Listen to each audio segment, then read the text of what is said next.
Hi guys, good morning. Welcome to the November 5th 2020 Hindu editorial. ఈ వీడియోలోకి వెళ్ళబోయే ముందు ఈ వీడియోని మీరు చివరి వరకు చూడండి. నచ్చితే లైక్ చేయండి, షేర్ చేయండి. మీరు ఏదైనా చెప్పాలి అనుకుంటే కింద కామెంట్ రూపంలో తెలియజేయండి. ఇంకా సబ్స్క్రైబ్ అవ్వని వాళ్ళు ఎవరైనా ఉంటే సబ్స్క్రైబ్ అవ్వండి. Thank you very much. ఇక వీడియోలోకి వెళ్ళబోయే ముందు ఈ వీడియోకి సంబంధించినటువంటి టెలిగ్రామ్ ఛానల్ని కింద నేను డిస్క్రిప్షన్లో ఇస్తున్నానండి. ఎవరైనా కానీ ఈ వీడియో కన్నా ముందే మీకు హిందూ పేపర్ కావచ్చు, లేకపోతే ఈ యొక్క వెకాబులరీ వర్డ్స్ అనేవి ముందే అందాలనుకుంటే కనుక కింద డిస్క్రిప్షన్లో ఉన్న లింక్ ద్వారా టెలిగ్రామ్ ఛానల్లో జాయిన్ అవ్వండి. ఇక ఫస్ట్ ఆర్టికల్ వచ్చేసి అథారిటేరియన్ టర్న్. అంటే ఈ యొక్క అథారిటేరియన్ అంటే అధికారం అనమాట. సో అధికారానికి సంబంధించినటువంటి ఈ యొక్క టర్న్ అనమాట. ఇప్పుడు ఆ యొక్క ఉన్న పరిస్థితులు అనేవి అధికారానికి సంబంధించింది. అంటే ఈ యొక్క అథారిటేరియన్ టర్న్ అనే దాని గురించి ఎప్పుడు మాట్లాడుతూ ఉంటే ఎలక్షన్స్ టైం గురించి మనం మాట్లాడతాం. యాక్చువల్గా ఇప్పుడు యూఎస్లో ఎలక్షన్స్ అనేవి జరిగినాయి, నిన్న థర్డ్ ఎలక్షన్స్ జరిగినాయి. సో కౌంటింగ్ అనేది ఆన్ ద ప్రాసెస్లో ఉందన్నమాట, కౌంటింగ్ జరుగుతూ ఉందన్నమాట. సో దానికి సంబంధించిన ఆర్టికల్ అనమాట. Trump seems hopeful of getting the supreme court rule in his favour. అంటే ఇప్పుడు ట్రంప్ అనే అతను బాగా అంటే అతను గెలుస్తాడని నమ్మకం ఉంది, కానీ అతను ఆశ హోప్ఫుల్ ఇంకా దేని మీద ఉందంటే ఒకవేళ అతను ఓడిపోయినప్పటికీ కూడా సుప్రీంకోర్టు అనేది అతనికి అనుకూలంగా ఈ యొక్క రూల్ అనేది అంటే ఏదైతే తీర్పునిచ్చి మళ్ళీ అతనికి అధికారాన్ని కట్టబెడుతుంది అనే యొక్క నమ్మకం ఆశతో ఆయన ఉన్నాడనమాట. The mammoth task of vote counting is still under way in the 2020 US presidential election, leaving the final outcome uncertain in the contest between the incumbent Republican President Donald Trump and Democratic challenger and former vice president Joe Biden. అంటే ఇప్పుడు ఈ యొక్క మొమ్మత్తు అంటే ఏంటంటే అధిక మొత్తంలో చాలా ఎక్కువ మొత్తంలో ఉన్నటువంటి ఈ యొక్క ఏదైతే టాస్క్ పెద్ద మొత్తంలో జరుగుతున్నటువంటి ఈ యొక్క పని ఏదైతే ఉందో ఓట్ కౌంటింగ్ అనేది ఇంకా అండర్ వే అనమాట, జరుగుతూనే ఉందన్నమాట. ఏది 2020కి సంబంధించినటువంటి యూఎస్ ప్రెసిడెన్షియల్ ఎలక్షన్స్ అనేవి. సో ఇప్పుడు ఏంటి అంటే ఈ యొక్క లీవింగ్ ద ఫైనల్ అవుట్కమ్ అనమాట. అంటే ఈ యొక్క చివరి అవుట్కమ్ అనేది మనం చూస్తే కనుక ఏదైతే రిజల్ట్ అనేది చూస్తే కనుక అన్సర్టెన్ అనిశ్చితి అనేది ఉన్నదన్నమాట. అంటే స్థిరత్వం అనేది లేదన్నమాట. ఎవరి మధ్య ఇప్పుడు ప్రజెంట్గా అంటే అధికారంలో ఇన్క్యుబెంట్ ఏంటంటే ఇప్పుడు ప్రస్తుత అధికారంలో ఉన్నటువంటి ఈ యొక్క రిపబ్లికన్ ప్రెసిడెంట్ డొనాల్డ్ ట్రంప్కి, తర్వాత డెమోక్రటిక్ ఛాలెంజర్ ఎవరైతే ఆ యొక్క అపోనెంట్ ఎవరైతే ఉన్నారో ఈ యొక్క వైస్ ప్రెసిడెంట్ అయినటువంటి జో బైడెన్కి మధ్య ఈ యొక్క అనిశ్చితి అనేది ఏర్పడిందనమాట. There have been no major shocks on the solidly red and blue states, which have a history of voting for only one party and are nearly impossible to flip. అంటే ఇప్పుడు మనకు no major shock, పెద్ద shock ఏం లేదు. ఇప్పుడు ఎలక్షన్స్లో మనం ఎక్కువగా ఆశ్చర్యపోయే అంశాలు కానీ ఏమీ లేవన్నమాట. ఎందుకంటే ఇక్కడ రెడ్ బ్లూ స్టేట్స్ అనేవి కొన్ని స్టేట్స్ ఉన్నాయన్నమాట. ఈ రెడ్లు అనేవాళ్ళు ఒక పార్టీకి, బ్లూ అనేవాళ్ళు సాలిడ్గా అనమాట, అంటే దృఢంగా వాళ్ళకి కట్టుబడి ఉంటారనమాట. సో ఓటింగ్ అనేది యొక్క మార్పు అనేది ఉండదన్నమాట. హిస్టారికల్గా మనం చూసుకుంటే ఓటింగ్ అనేది సేమ్ ఇంపాసిబుల్ అనమాట. అసలు వేరే పార్టీకి వాళ్ళు మారరు. ఏ పార్టీ అంటే కొన్ని రాష్ట్రాలు అనేవి ఈ పార్టీకి ఓటు వేస్తున్నాయి అనుకో, డెమోక్రటిక్కి వేస్తే వాళ్ళు డెమోక్రటిక్కే చారిత్రాత్మకంగా వేస్తూనే ఉంటారన్నమాట. సో అలాంటి ఫ్లిప్ అనేది జరగదు. సో ఇదేం పెద్ద షాక్ ఏం కాదనమాట. Among the swing states whose electoral college votes are up for grabs, the performance of the two candidates have been mixed.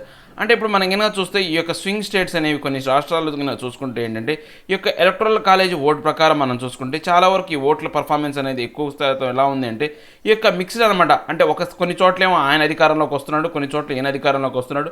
So దగ్గర ఏంటంటే మిక్స్డ్గా ఉన్నాయన్నమాట. అంటే ఈ యొక్క విజయాపజయాలని మిక్స్డ్లో ఉన్నాయన్నమాట. At the latest count a Trump victory appear certain in Florida, Ohio, Iowa and he is holding on to a lead, perhaps provisionally, in the certain states of Georgia, North Carolina and Pennsylvania, with several mail ballots yet to be tallied. అంటే ఇప్పుడు ఏవైతే ఈయన ఈ యొక్క latest count ప్రకారం ఏంటంటే Trump అనే అతను చాలా వరకు ఇప్పుడు ప్రస్తుతం అధికారంలో ఉన్నటువంటి ఈ యొక్క ట్రంప్ ఎవరైతే ఉన్నారో ఈ యొక్క రిపబ్లికన్ పార్టీ అధికారంలో ఉన్నటువంటి ట్రంప్ పూర్తిగా ఫ్లోరిడా, ఒహియో, తర్వాత ఐఓవా అనే ఈ యొక్క ప్రదేశాల్లో ఆల్రెడీ ఈయన లీడ్ సాధించాడనమాట. ఇంకా ఈయన కొన్ని జార్జియా, కొన్ని స్టేట్స్లో అంటే క్రిటికల్ స్టేట్స్ అయినటువంటి జార్జియా, నార్త్ కరోలినా ఒకటి, నెక్స్ట్ పెనిన్సిల్వేనియా ఒకటి, ఇవన్నీ కూడా ఆయన ఏంటంటే ఇక అది అంటే లీడ్లో ఉన్నాడనమాట. అంటే ఇంకా దాంట్లో మెయిల్ బ్యాలెట్స్ అనేవి ఇంకా కౌంట్ చేయాల్సినవి ఉన్నాయి, ఆ యొక్క లెక్క ఇంకా టాలెట్ చేయాల్సినవి ఉన్నాయన్నమాట. Mean while mister Biden has consolidated his position by racing to victory in Minnesota, New Hampshire and Virginia, while holding on to counting leads in Arizona, Nevada, Wisconsin, and Michigan states that should give him a path to 270 electoral votes if he holds onto the leads. అంటే ఇప్పుడు ఈ యొక్క mister Biden మాత్రం ఈ మధ్య అంటే ఈ యొక్క ఓట్ల లెక్కింపుల మధ్యలో మిస్టర్ బైడెన్ ఏంటంటే చాలా వరకు కొన్ని విజయాలు అనేది సాధించాడు అనమాట. ఎక్కడ మినసోటాలోను, తర్వాత న్యూ హ్యాంపైర్, తర్వాత వర్జీనియాలో ఆల్రెడీ ఆయన విజయం అనేది ఖాయమైపోయింది. తర్వాత కొన్ని ఈ యొక్క ఏరియాల్లో అరిజోనా కావచ్చు, నివాడా కావచ్చు, విస్కాన్సిన్ కావచ్చు, మిచిగాన్ కావచ్చు, ఇలాంటి స్టేట్స్లో ఆయన లీడ్లో ఉన్నాడు అనమాట. దీనివల్ల ఏంటంటే ఆయనకు 270 ఎలక్ట్రోలైట్ ఓట్స్ ఏవైతే ఉన్నాయో ఆ యొక్క లీడ్ అనేది వస్తుందన్నమాట. ఎప్పుడు అతని యొక్క లీడ్ అనేది ఇలాగే కొనసాగితే, అతని యొక్క విజయం అనేది ఇలానే కొనసాగితే కనుక 270 ఎలక్ట్రల్ ఓట్స్ అనేవి వస్తాయన్నమాట. But with his leads begun narrow, his victory is not certain and Mister Trump continues to perform well in the Rust Belt states as he did in 2016. అంటే ఇప్పుడు మనకు ఈ యొక్క లీడ్స్ అనేవి చాలా వరకు ఈ యొక్క బిడెన్ లీడ్స్ అనేది మనం కింద చూస్తే చాలా వరకు నేరో తక్కువ స్థాయిలో ఉన్నాయన్నమాట. ఈ విక్టరీ అనేది మనం ఏంటంటే ఖచ్చితంగా స్థిరంగా ట్రంప్ వైపే చెప్పొచ్చు అనమాట. ఎందుకని అతను రెస్ట్ బెల్ట్ స్టేట్స్ ఏవైతే ఉన్నాయో అతని ఆ యొక్క రాష్ట్రాలన్నీ కూడా ఎక్కువగా ఇతని ఓట్ బ్యాంక్ కలిగి ఉన్నాయన్నమాట. 2016లో కూడా ఈ యొక్క రస్ట్ బెల్ట్ స్టేట్స్లో పూర్తిగా ఏదైతే ఆధిపత్యం రావటం వల్లే ఆయన విజయం సాధించిందనమాట. Stepping back from the result, the big win for American democracy as such was that no major outbreak of violence or voter suspension occurred throughout the final phases of polling. అంటే ఇప్పుడు ఈ యొక్క రిజల్ట్స్ అనేది మనం పక్కన పెడితే దాని గురించి ఆలోచించడం పక్కన స్టెప్పింగ్ బ్యాక్ దాని గురించి ఆ యొక్క అంశాన్ని పక్కన పెడితే కనుక మనకు బిగ్ విన్ అనేది అమెరికన్ డెమోక్రసీలో ఎక్కడ జరిగింది అంటే ఏదైనా కానీ ఈ యొక్క ఎలక్షన్ జరిగేటప్పుడు ఎటువంటి ఈ యొక్క హింసాత్మక ఘటనలు కావచ్చు లేకపోతే ఈ యొక్క ఓటర్ల అణచివేత కావచ్చు అలాంటి ఏమీ జరగలేదన్నమాట. ఏది ఫైనల్ ఫేజ్ ఎలక్షన్ పోలింగ్ జరిగేంత వరకు కూడా అలాంటి పరిస్థితులు అనేవి ఎక్కడా కూడా కనపడలేదన్నమాట. Perhaps the absence of civil unrest was a testament to the spirit of nations seeking to move past hateful ethnic, racial and religious division of its recent past. అంటే ఇప్పుడు మనకు అంటే ఎందుకు ఈ యొక్క అంశాన్ని వైలెన్స్ అనే దాని గురించి మాట్లాడారంటే పర్హాప్స్ బహుశా దీని గురించి పర్హాప్స్ అంటే బహుశా అనమాట. బహుశా ఏంటంటే ఈ యొక్క సివిల్ అనేది అన్రెస్ట్లో ఉందన్నమాట, అశాంతి కలిగి ఉందన్నమాట.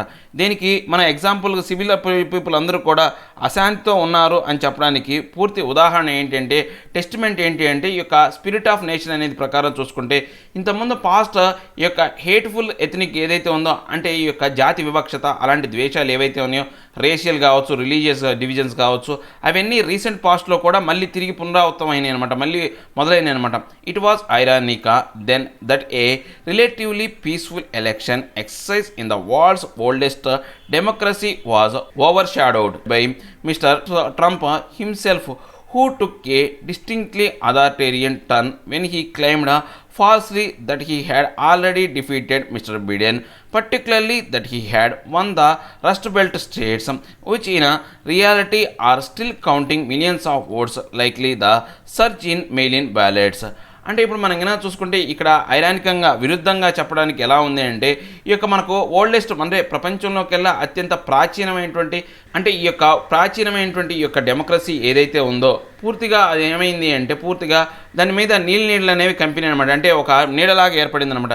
ఎందుకని ట్రంప్ అనే అతను ఏం చెప్పాడు అంటే ఈ యొక్క అథారిటేరియన్ అనమాట ఆ యొక్క అధికారం అనే యొక్క దానికి సంబంధించినటువంటి మాటలు ఆయన ఏం చెప్పాడంటే నేను ఆల్రెడీ గెలిచేశాను, బిడెన్ ఓడిపోయాడు, పర్టికులర్గా ఈ యొక్క రస్ట్ బెల్ట్ స్టేట్స్ అనేవి లెక్కించాల్సిన అవసరం లేదు, ఆ కౌంటింగ్ అనేది ఆపేసి నా విజయాన్ని ప్రకటిస్తే సరిపోతుంది అని చెప్పాడు అనమాట. ఎందుకని ఆల్రెడీ అక్కడ ఆయన యొక్క అధికారం ఎక్కువగా ఆయన యొక్క ప్రభావం ఎక్కువగా ఉందనే ఉద్దేశంతో ఆయన అలా చెప్పాడు.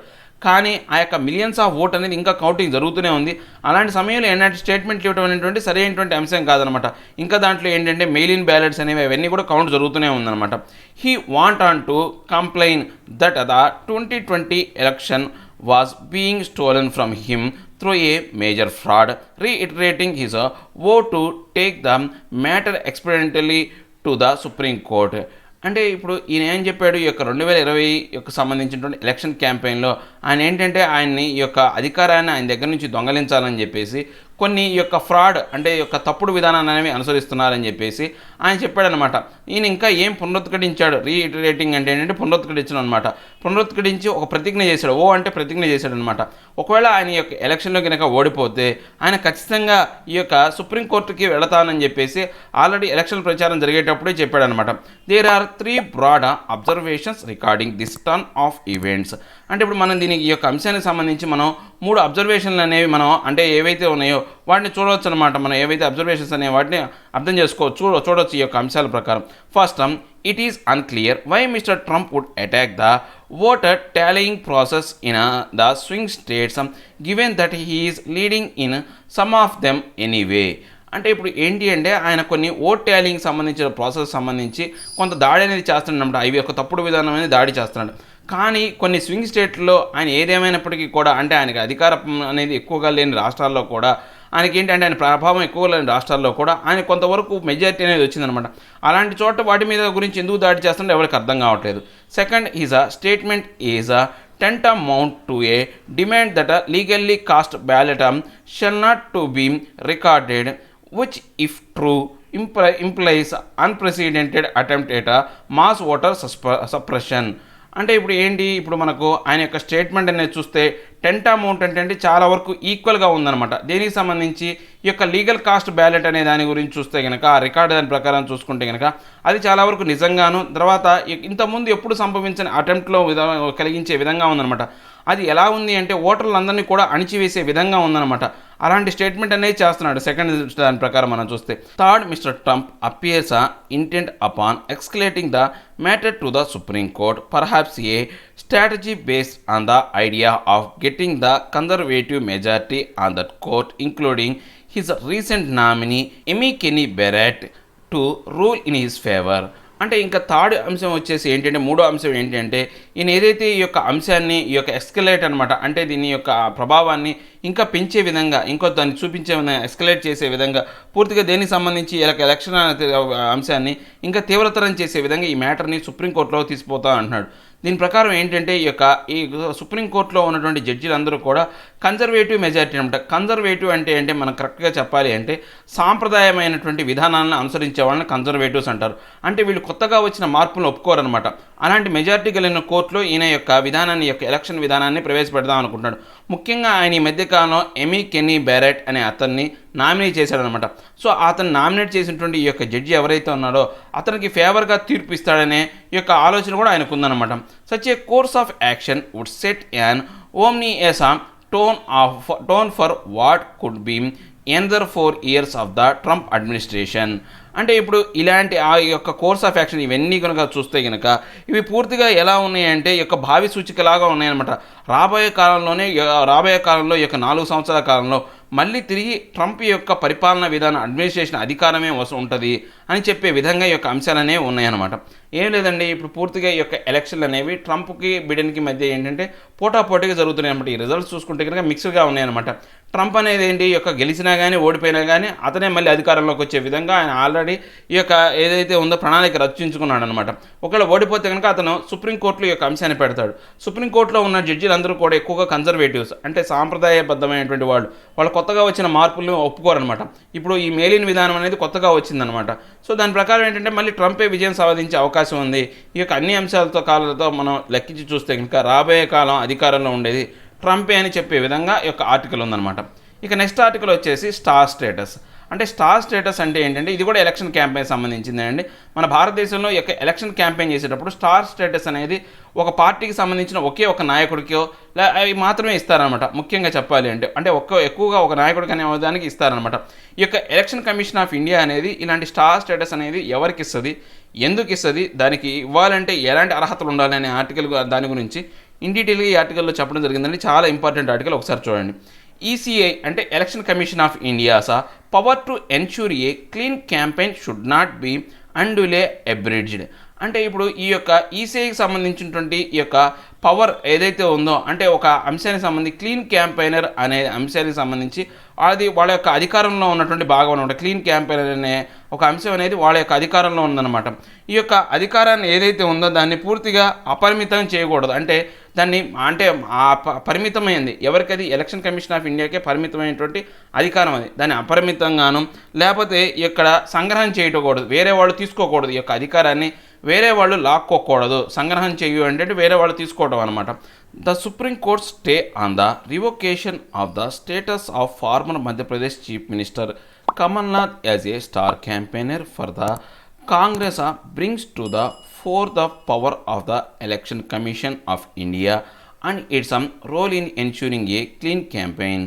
అంటే ఇప్పుడు ఏదైతే ఈ యొక్క సుప్రీంకోర్ట్ ఆఫ్ ఇండియా అనేది ఒక అంశం మీద ఏంటంటే స్టే ఇచ్చింది. స్టే అంటే ఏంటంటే ఎవరైనా ఒక తీర్పు అనేది కానీ లేకపోతే ఏదైనా ప్రభుత్వం అనేది ఏదైనా ఒక పనిని మొదలుపెట్టింది అనుకోండి, స్టే ఇచ్చింది అంటే వాళ్ళు చేసిన పనిని పూర్తిగా ఆపేయాలి. వాళ్ళు ఏదైతే తీర్పునిచ్చారో లేకపోతే వాళ్ళు ఏదైతే పని చేస్తున్నారో అది ఆపేయాలన్నమాట. ఇప్పుడు ఎలక్షన్ కమిషన్ ఆఫ్ ఇండియా ఏం చేసిందంటే మధ్యప్రదేశ్ ఒకప్పటి చీఫ్ మినిస్టర్ అయినటువంటి కమల్నాథ్ అనే అతన్ని స్టార్ క్యాంపెయినర్ హోదా నుంచి తొలగించి అతనికి ఏంటంటే ఈ యొక్క క్లీన్ క్యాంపెయినర్ అనే హోదా అనే దాన్ని ఇచ్చిందనమాట. ఈ యొక్క అంశానికి సంబంధించి సుప్రీంకోర్టు అనేది స్టే అనేది విధించిందనమాట. Chief Justice S A Bobde appeared convinced that the ECI has no such power and order a stay on its order. అంటే ఇప్పుడు ఏదైతే ఉందో ఈ యొక్క చీఫ్ జస్టిస్ అంటే సుప్రీంకోర్టు చీఫ్ జస్టిస్ అయినటువంటి ఎస్ఏ బాబ్డీ చూడడానికి ఏం చేశాడంటే ఆయన అంటే వివరించాడనమాట, అంటే కన్విన్స్ చేశాడు వాళ్ళని అర్థవంతంగా ఈ యొక్క ఎలక్షన్ కమిషన్ ఆఫ్ ఇండియాని పూర్తిగా ఆయన ఏంటంటే కన్విన్స్ చేశాడనమాట. మీకు ఇలాంటి అధికారం లేదు, ఏదైతే ఈ యొక్క ఆర్డర్ అనే దానికి ఏదైతే ఉందో మీకు ఈ యొక్క ఆర్డర్ సంబంధించి స్టే విధించే అధికారం మీకు లేదని చెప్పేసి ఆయన వాళ్ళందరికీ అర్థవంతమయ్యే విధంగా చెప్పాడనమాట. Mr Nath earned the ECI some rebuke after a distasteful personal remark about a BJP woman candidate while campaigning for a by-election to the Madhya Pradesh Assembly recently. So ఇప్పుడు ఈ మధ్యకాలంలో ఈ యొక్క మిస్టర్ నాథ్ ఎవరైతే కమల్నాథ్ ఒకప్పుడు ఫార్మర్ చీఫ్ మినిస్టర్ అయినటువంటి Madhya Pradesh chief minister అయిన కమల్నాథ్ని ఈ యొక్క ECI election commission of India అనేది రీబుక్ అంటే తిట్ల వర్షం అనమాట, భయంకరంగా తిట్టిందనమాట. దేనికి సంబంధించి తిట్టింది అంటే ఈయన బీజేపీకి సంబంధించినటువంటి ఒక ఉమెన్ క్యాండిడేట్ని సంబంధించి ఆయన ఏంటంటే ఈ యొక్క విద్వేషపూరితమైన మాటలు కావచ్చు లేకపోతే డిస్టేస్ట్ఫుల్ అనమాట, అణిచివేతకు కారణమయ్యేటువంటి మాటలు అనేది మాట్లాడి ఆమె మీద దూషణ చేశాడనమాట. దానికి సంబంధించి వీళ్ళు ఏం చేశారు, ఈ యొక్క ఎలక్షన్ కమిషన్ ఆఫ్ ఇండియా అనేది ఆయనకి మీద తిట్ల వర్షం అనేది కురిపించిందనమాట. The commission's order dated October 13 said it was revoking his status as a leader of political party star campaigner. So ఈ యొక్క కమిషనర్ ఆర్డర్ ప్రకారం ఏంటంటే అక్టోబర్ 30వ తారీఖున వాళ్ళు పూర్తిగా రీవోకింగ్ అంటే ఏంటంటే తొలగించారనమాట, ఏదైతే ఉందో పూర్తిగా దానిలో నుంచి రద్దు చేశారనమాట. దేనికి సంబంధించి అతను పొలిటికల్ పార్టీ లీడర్ గాను స్టార్ క్యాంపెయినర్ గాను అనే అంశాన్ని పూర్తిగా తొలగించారు. ఏది ఆయన తిట్ల వర్షం ఎవరైతే ఆ యొక్క బీజేపీ ఉమెన్ మీద తప్పుడు ప్రసంగం చేశాడని చెప్పేసి ఆయన యొక్క స్టార్ క్యాంపెయినర్ హోదా నుంచి తీసేశారనమాట. Section 77 of the representation of people act 1951 which relates to a candidate's election expenditure does leave it to the political party itself to decide who its leader are and allow every party to submit a list of such a star campaigners to the election authorities. అంటే యాక్చువల్గా ఇప్పుడు మనకు section 77 of the people అంటే representation of people act ఏదైతే 1951 ప్రకారం ఏదైతే ఉందో ఈ యొక్క క్యాండిడేట్ ఎలక్షన్ ఎక్స్పెండిచర్ ప్రకారం అంటే ఎలక్షన్లకి కొంత ఖర్చు అనేది జరుగుద్దన్నమాట. ఆ యొక్క ఎక్స్పెండిచర్ ప్రకారం ఏదైతే ఉందో ఆ యొక్క ఎక్స్పెండిచర్ ప్రకారం అనేది ప్రతి ఒక్క పొలిటికల్ పార్టీ వాళ్ళ యొక్క లీడర్ అనే దాన్ని డిసైడ్ చేస్తారనమాట. ఎవరైతే ఎక్కువ ఖర్చు పెడతారో వాళ్ళకి సంబంధించినటువంటి లీడర్ని వాళ్ళు డిసైడ్ చేస్తారనమాట. సో దానికి సంబంధించి ఎవరైతే ఈ యొక్క లిస్ట్ అనేది ప్రతి పార్టీ కూడా వాళ్ళ యొక్క లీడర్ ఎవడైతే ఉంటాడో ఆ యొక్క దేశానికి కావచ్చు లేకపోతే రాష్ట్రానికి సంబంధించి లీడర్ ఎవరైతే ఉంటారో వాళ్ళు ముందే ఈ యొక్క ఎలక్షన్ అథారిటీస్కి ఒక లిస్ట్ అనేది పంపిస్తారనమాట. వాళ్ళ దాంట్లో క్యాంపెయినర్స్ ఎవరు స్టార్ క్యాంపెయినర్స్ ఎవరు అనే లిస్ట్ అనేది ఈ యొక్క ఎలక్షన్ పార్టీస్ అనేది ఇస్తాయి అనమాట. However it should be noted that the star campaigner status come with a clean privilege. The expenditure incurred on the campaign done by those from the list of star campaigners is not included in the expenditure for the candidate concerned. అంటే ఇప్పుడు ఈ యొక్క star campaign అనే హోదా ఆ యొక్క privilege ఏదైతే ఉందో ఆ యొక్క గొప్పతనాన్ని ఎలా కేటాయిస్తారు అంటే ఎవరైనా కానీ ఈ యొక్క ఎక్స్పెండిచర్ అంటే ఈ యొక్క ఎలక్షన్లకు అయ్యే ఖర్చు అనేది అంటే తను ప్రతి రాష్ట్రానికి తిరిగి లేకపోతే ప్రతి నియోజకవర్గానికి తిరిగి ఏదైతే ఖర్చు అంటే తిరగడానికి అయ్యే ఖర్చు ఏదైతే ఉందో ఆ ఖర్చు కావచ్చు ఏదైనా కానీ పూర్తిగా ఆ యొక్క స్టార్ క్యాంపెయిన్ అనేవాడే భరించాలి. అంటే వాడి యొక్క తిరగడానికి ఆ యొక్క ప్రచారానికి అయ్యే ఖర్చుని అక్కడ నియోజకంలో వరకు ఉన్న క్యాండిడేట్లు ఎవరైతే ఉన్నారో వాళ్ళ మీద భారం వేయకుండా పూర్తిగా ఆ యొక్క రాష్ట్రం మొత్తం తిరగడానికి ఆయనే కనుక ఖర్చు పెట్టాడు అనుకోండి, ఆయన సొంతగా ఖర్చు పెట్టుకున్నాడు అనుకోండి. ఇప్పుడు సపోజ్ ఎగ్జాంపుల్ ఉందనుకోండి, మన ఎగ్జాంపుల్ ప్రకారం చెప్పాలంటే జగన్మోహన్ రెడ్డి స్టార్ క్యాంపెయినర్, మన ఆంధ్ర సీఎం అయినటువంటి జగన్మోహన్ రెడ్డి స్టార్ క్యాంపెయినర్ అనుకోండి. ఆయన ఏం చేయాలా, ఆయన యొక్క ఎలక్షన్ ప్రచారానికి ప్రతి నియోజకవర్గానికి తిరుగుతూ ఉంటాడు. ఆ ఖర్చు అంతా కూడా ఆయనే భరించాలా. ఆయన భరిస్తే స్టార్ క్యాంపెయినర్ అవుతాడు. లేదు ఇంకో వ్యక్తి ఎవరైనా తిరుగుతున్నారు అనుకోండి, ఆ ఖర్చు ఎవరైతే ఉన్నారో ఆ నియోజకవర్గంలో ఉన్నటువంటి నాయకుల మీద కాకుండా అతనే భరిస్తే అతన్ని స్టార్ క్యాంపెయినర్. ఇలాంటి విషయాల్లోనే మన స్టార్ క్యాంపెయినర్ అనేది అని డిసైడ్ చేస్తారు. అంతేగాని ఎవరినైనా దూషిస్తే స్టార్ క్యాంపెయినర్ తీసేయడం అనేది కరెక్ట్ అయినటువంటి అంశం అవ్వదన్నమాట. In effect, an order of the ECI revoking the star status is actually a withdrawal of the right to campaign without incurring electoral expenditure on the candidate's account. అంటే ఇప్పుడు ఈ యొక్క ACI ప్రకారం ఏదైతే ఎలక్షన్ కమిషన్ ఆఫ్ ఇండియా ఎప్పుడు రద్దు చేయాలి, revoking అనేది స్టార్ స్టేటస్ అనేది ఎప్పుడు రద్దు చేయాలి అంటే, ఎవరైతే ఈ యొక్క క్యాంపెయినర్ ఎవరైతే ఉన్నారో అతను తన యొక్క ఖర్చుని తన మీద వేసుకోకుండా ఆ యొక్క భారాన్ని ఎవరైతే ఈ యొక్క క్యాండిడేట్స్ అకౌంట్ అంటే ఆ నియోజకవర్గంలో ఉన్నటువంటి క్యాండిడేట్స్ మీద వేస్తారో అలాంటప్పుడు మాత్రమే అతని యొక్క స్టార్ క్యాంపెయినర్ హోదా అనేది తీసేయాలన్నమాట. యాక్చువల్గా చెప్పాలి అంటే అది విధానం. It stands to reason that the ECA in an exercise of its general and plenary power of the control and direction over election ought to have the power to revoke the status of campaigner if there is an apparent breach of campaign norms or the model code of conduct. అంటే ఇప్పుడు మనకు ఏదైతే మనకు ఈ యొక్క ECI అంటే election commission of India ఈ యొక్క రీజన్స్ ప్రకారం చూసుకోవాలి అంటే, ఈ యొక్క జనరల్ కావచ్చు ప్లేనరీ పవర్ అనేది వాళ్ళకి జనరల్గా సాధారణ అధికారాలు కావచ్చు, లేదా ప్లేనరీ అంటే ఏంటంటే ప్రాథమికమైనటువంటి అధికారం ప్రకారం ఏంటంటే వాళ్ళు ఏం చేయాలా, ఈ యొక్క కంట్రోల్ చేయాలా డైరెక్షన్ ఆఫ్ ఎలక్షన్స్ అనేవి. తర్వాత ఈ యొక్క కంట్రోల్ చేయడానికి ఈ యొక్క ఎలక్షన్ విధానాన్ని కంట్రోల్ చేసే అధికారం మాత్రమే ఉంది. దాంతోపాటు ఏదైతే ఉందో ఈ యొక్క స్టేటస్ అనేది రద్దు చేసే క్యాంపెయినర్ యొక్క స్టేటస్ రద్దు చేసే అధికారం కూడా ఉందన్నమాట. దానికి సంబంధించినటువంటి అప్పరెంట్ మనకు స్పష్టంగా కనిపించే ఈ యొక్క బ్రీచ్ అంటే ఏంటంటే హద్దు ఏదైతే ఉందో ఆ హద్దును క్యాంపెయినర్ ఎవరైతే ఉన్నారో ఆ నామ్స్ ప్రకారం లేకుండా వాళ్ళు ఎప్పుడైతే అతిక్రమిస్తారో, మోడల్ కోడ్ ఆఫ్ కండక్ట్ కింద వాళ్ళు అతిక్రమిస్తారో ఆ యొక్క కాండక్ట్ ఏదైతే ఉందో model code of conduct MCC అనే దాన్ని అతిక్రమించినప్పుడు మాత్రమే వాళ్ళకి రద్దు చేసే యొక్క అధికారం అనేది ఈ యొక్క ఈసీఐకి ఉందన్నమాట. After all, the star status ensure that some leaders can charter helicopters and travel extensively to cover more territory and constituencies without breaching any individual candidate's spending limit. అంటే ఇప్పుడు మనం కనుక చూస్తే ఈ యొక్క అన్ని అంశాల ప్రకారం చూస్తే స్టార్ స్టేటస్ అనేది ఏదైతే ఉందో ఎవరికి ఇస్తారు అంటే, ఎవరైతే లీడర్ అనేవాడు ఇప్పుడు అతను ఈ యొక్క చార్టర్ హెలికాప్టర్లో ప్రయాణం చేయాలి అంటే ఒక నియోజకవర్గానికి తొందరగా వెళ్ళాలంటే హెలికాప్టర్లో వెళ్ళాలి.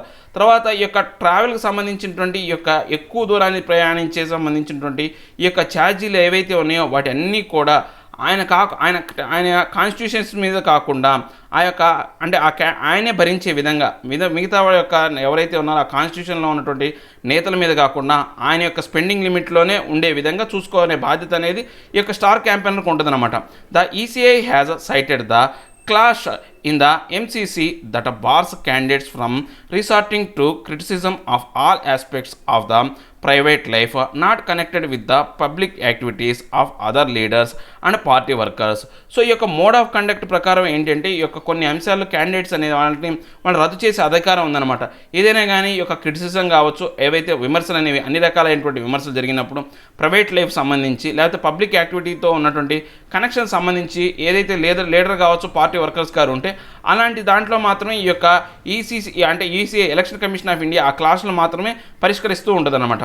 Even though the model code is not statutory, it has been generally recognized that the election watchdog should have some means of enforcing its norms. అంటే యాక్చువల్గా ఈ యొక్క model code of conduct MCC అనేది మోడల్ కోడ్ అనే దానికి ఈ యొక్క చట్టబద్ధత అనేది లేదు, స్టాట్యూటరీ అనేది లేదనమాట.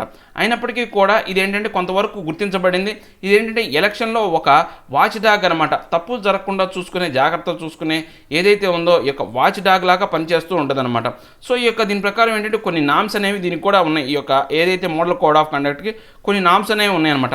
In past orders the ECI has cited the Supreme Court's observation that when laws are absent, the ECI can invoke its residuary powers to meet an infinite variety of situations that cannot be foreseen by lawmakers. అంటే ఇప్పుడు in past orders కొన్ని ఈ యొక్క ఇంతకుముందు జరిగినటువంటి ఏవైతే ఉన్నాయో ఈ యొక్క ఆర్డర్స్ ఏవైతే ఉన్నాయో దాని ప్రకారం చూస్తే ఈసీఏ అనేది సుప్రీంకోర్టు అబ్జర్వేషన్స్ ఏవైతే ఉన్నాయో అక్కడ అంటే పూర్తిగా ఏంటంటే సుప్రీంకోర్టు అబ్జర్వేషన్స్ ఏవైతే ఉన్నాయో ఏదైతే ఆ యొక్క చట్టాలు ఏవైతే లేకుండా సుప్రీంకోర్టు పరిధిలోని కొన్ని అంశాలని ఆబ్సెంట్లో ఉన్నటువంటి కొన్ని అంశాలని వీళ్ళు ఈసీఐ వాళ్ళు చూస్తూ ఉన్నారన్నమాట. దానికి సంబంధించినటువంటి వీళ్ళు రెసిడ్యూరీ పవర్స్ అనమాట. వాళ్ళు కలిగి ఉన్నటువంటి అధికారం రెసిడ్యూరీ ఏంటంటే వాళ్ళకి సొంతగా కలిగి ఉన్నటువంటి అధికారాలను ఉపయోగించుకొని అలాంటి ఏవైతే ఇన్ఫినైట్ వెరైటీ ఆఫ్ సిచ్యువేషన్ని వీళ్ళు ఏంటంటే ఈ యొక్క లా మేకర్స్ చట్టాలకు అతీతంగా ఉన్న కొన్ని సమస్యల్ని ఏవైతే ఉంటాయో వాటిని వీళ్ళు పరిష్కరించారనమాట ఈ యొక్క ఎలక్షన్ కమిషన్ ఆఫ్ ఇండియా అనేవాళ్ళు. It is indeed debatable whether the ECI has been exercising its powers in an even handed way in recent years. అంటే ఇప్పుడు మనకు వాస్తవంగా ఇండీడ్ అంటే ఏంటంటే వాస్తవంగా చెప్పాలి అంటే ఇప్పుడు మనం అందరం కూడా ఈ యొక్క చర్చించాల్సినటువంటి అంశం అనమాట. ఇక ఈసీఏ అనేది ఎక్సైజ్ పవర్స్ కొన్ని అధికారాలను చలాయిస్తుంది. అవి నిజంగా ఈవెన్ హ్యాండెడ్ అనమాట, కరెక్ట్గా వాళ్ళకి ఉన్నాయా, ఈ రీసెంట్ ఇయర్స్ ప్రకారం వాళ్ళు చేసే ఏవైతే యొక్క అంటే వాళ్ళు వ్యవహరించే అధికార విధానం ఏదైతే ఉందో కరెక్ట్గా వర్తించేదా కాదనే దాని గురించి కూడా చూడాలన్నమాట. However it is equally important that ECI powers to enforce poll norms and clean campaigns is not duly abridged. అంటే దీంతో పాటు మనం ఈక్వల్ ఇంపార్టెన్స్ ఏదేమైనప్పటికీ కూడా మనం ఇంకా ఈక్వల్గా ప్రాధాన్యత ఇవ్వాల్సిన అంశం ఏంటి అంటే ఈసీఐ పవర్స్ సంబంధించి ఈ యొక్క ఎన్ఫోర్స్మెంట్ అనమాట. అంటే పోల్ నామ్స్ ఏవైతే ఉన్నాయో అంటే ఎలక్షన్ సంబంధించినటువంటి కొన్ని నామ్స్ అనేవి ఉంటాయి అనమాట, కొన్ని అంశాలనే ఉంటాయి దానికి సంబంధించినటువంటి విధి విధానాలు ఏవైతే ఉన్నాయో అది క్లీన్ క్యాంపెయిన్కి ఉపయోగపడే విధంగా ఉన్నాయా లేకపోతే అవి అండులే అనమాట.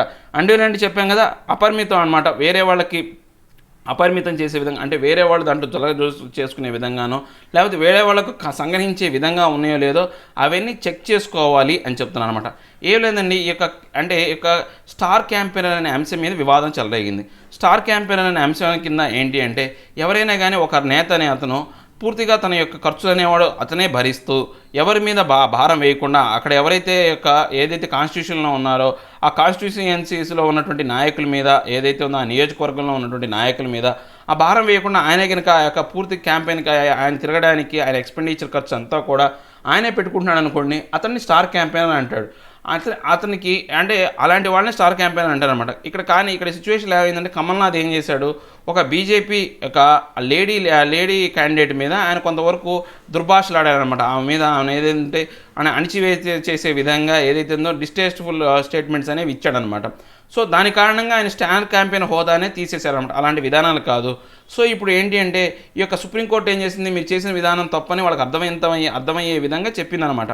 సో దీని ప్రకారం ఏంటంటే ఇప్పుడు మనకు ఈ యొక్క ఎలక్షన్ కమిషన్ ఆఫ్ ఇండియాకి సంబంధించినటువంటి వాళ్ళటువంటి నిజమైనటువంటి అధికారాలు ఏవైతే ఉన్నాయో వాటిని కరెక్ట్గా చెప్పే విధంగా ఉండాలి. ఆ యొక్క చెప్పే అధికారాలనే అంటే వాళ్ళ యొక్క అధికారాలు ఇలాంటి అధికారాలు అనేవి ఎలక్షన్ కమిషన్ ఆఫ్ ఇండియాకు ఉన్నాయి అని చెప్పే విధానం అనేది వాళ్ళకి ఏదైతే ఉందో అపరిమితం చేయకుండా అంటే వాళ్ళకున్న అధికారాలని అందరికీ అపరిమితం చేయకుండా దాంతోపాటు ఏదైతే ఉందో అబ్రిడ్జ్డ్ అనమాట వేరే వాళ్ళు తీసుకోకుండా చూసే విధంగా కొన్ని చట్టాలు చేయాలి అని చెప్తున్నాను అనమాట.